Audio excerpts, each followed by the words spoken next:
Hello guys, good evening sa inyong lahat. Coach Card here. So, ito yung record natin sa ating updated na trading journal. No? So, yesterday, ito yung mga nakita nating data.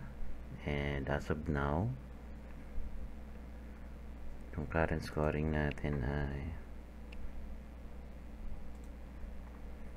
okay, so still big pa rin si JPY and si CAD ay strong pa rin. Then punta tayo dito, no? So ito yung updated na record natin. So trying to fix kung ano pa yung mga error, pero as of now maganda na siya. So yung record natin as of this yesterday, still bullish pa rin siya, no? Yung ating sentiment bias. Then yung sentiment in regards to our buyers and seller, then potential pullback. So nangyari na nga ito kahapon. So yung recording ko na to ay ni-record ko ng 10:40 PM, 4:10 PM. Then heat map, nasa risk on tayo. Then nakita ko is catalyst natin ay today, which is yan, nasa record na din natin. CAD, hindi ko lang nalagyan ng date, no? Ay oras 8:30 PM, June 25. So ngayon to. Then kung titignan natin yung result, so press lang natin ito. Then mariredirect tayo dito sa ating ayan. So as of now, so yung CPI ay 60.60, no? So sobrang layo dun sa sa result or sa forecast.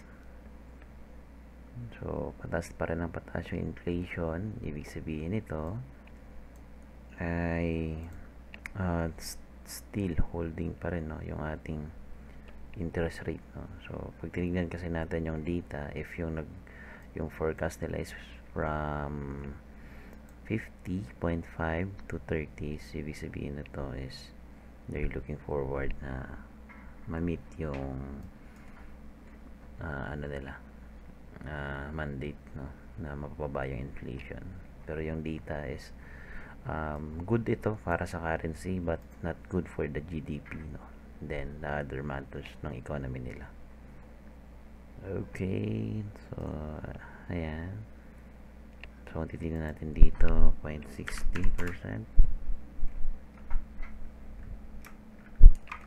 yung actual. So sa JPY ay wala naman masyado. So yung fundamental bias natin is still bullish sa CAD, no. Then sa JPY is bearish ito.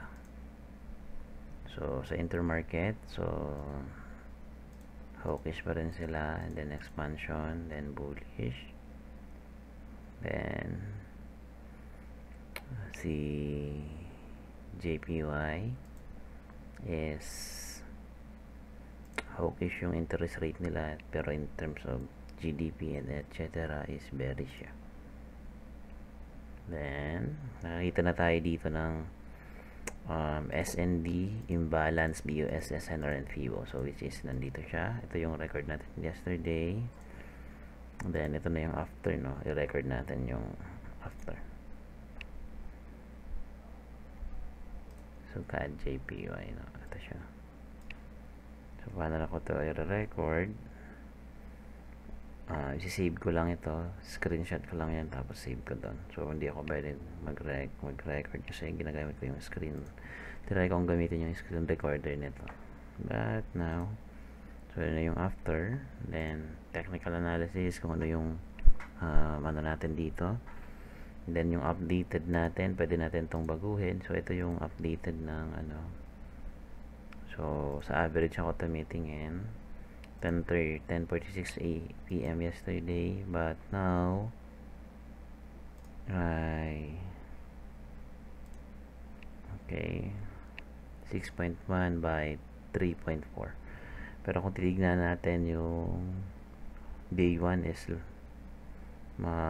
bullish pa rin siya and JPY is still on bearish. So we can hold the position and pwede natin itong i-update na as of now. Then kung gusto nating magdagdag ng code na pwede nating ilagay. Okay.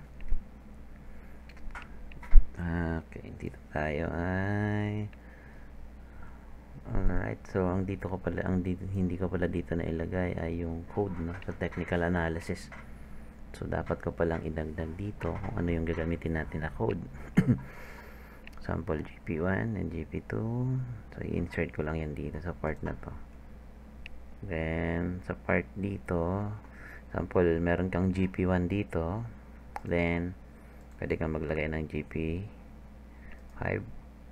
Then ilalagay mo din yung image kung ano yung ating nilagay dito. Then kung ano yung exit plan natin, ako lagi lang ako naka trail stop. Or naman yung magiging setup nyo. Pwede kayo mag manual close and so on and so forth. So ito na yung pinaka-update ng ating trading journal and ating CFX 4 pillars. Meron pa palang kulang dito, no, sa technical. Hindi ko nalagay dito yung GP code na gagamitin natin.